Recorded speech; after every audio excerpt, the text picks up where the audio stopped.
Nicaragua is in the midst of its deadliest unrest since the country's civil war, which ended after decades of violence and instability in 1990. Hundreds have died amid government crackdowns on protests, calling for President Daniel Ortega to step down. Y nos empezaron a disparar. No estaban en combate, no estaban peleando con nadie. Esperaron que pasara alguien para comenzarlo a rafaguear y me le dieron en la cabeza a mi vieja.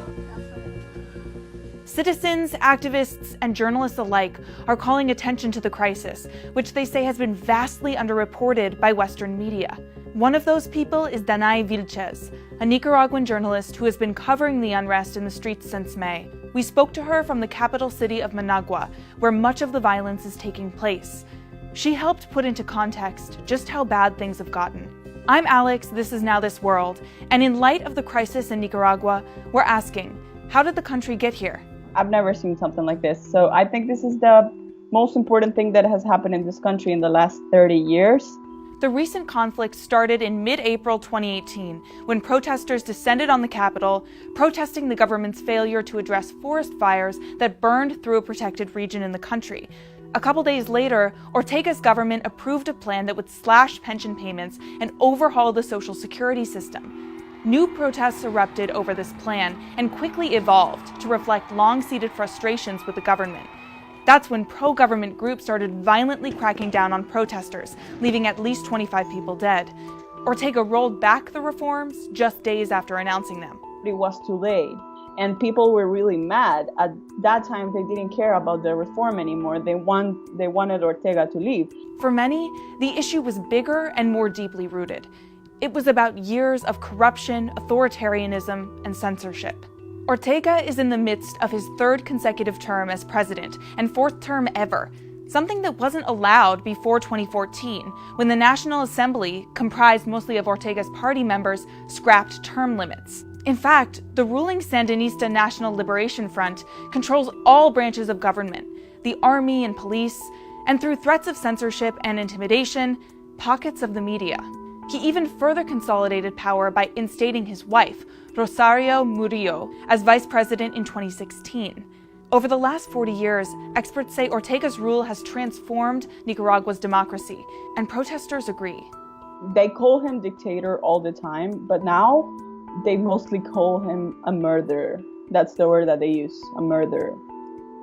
Ortega, who spent 7 years in prison for bank robbery, became president less than a decade after his release, and spent the following years consolidating power amid charges of electoral fraud and creeping authoritarianism. And recently, a drop in tourism and Ortega's overhaul of the social security system took Nicaragua from one of the fastest growing economies in Central America to suffering hundreds of millions of dollars in losses.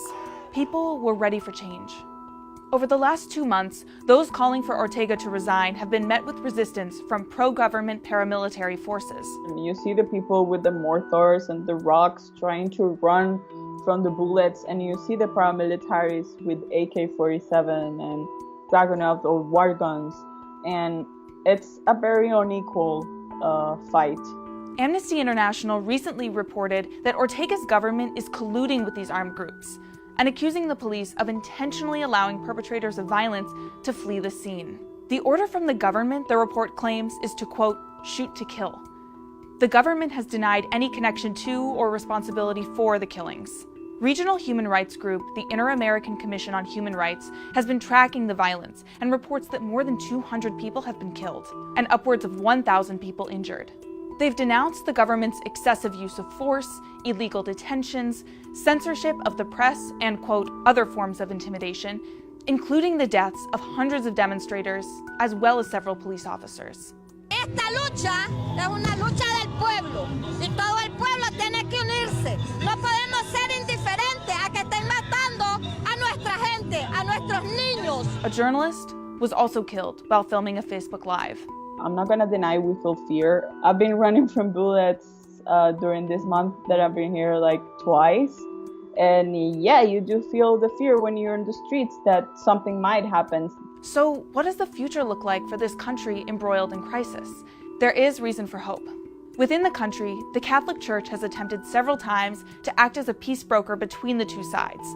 getting as far in mid-June as a commitment to a ceasefire. People don't believe in the Nicaraguan justice right now, but they do believe in international justice. Although the ceasefire quickly dissolved, the church has stayed committed to calling for early elections to help put an end to the violence. A similar call has been repeated by some of the country's most powerful businessmen and the U.S. State Department. The Inter-American Commission on Human Rights was granted access to investigate the violence, and even the UN has called for access. But Ortega has indicated that he does not plan to step down. Still, people hope that Ortega could face international persecution, even if he can't be brought to justice in his home country. Vilches says there's a general sense in the streets that the international community has forgotten Nicaragua. In a conflict with such high stakes, people are begging for the world to pay attention. So we want to hear from you. Is there something going on in your region that the international community has largely overlooked? Please let us know in the comments.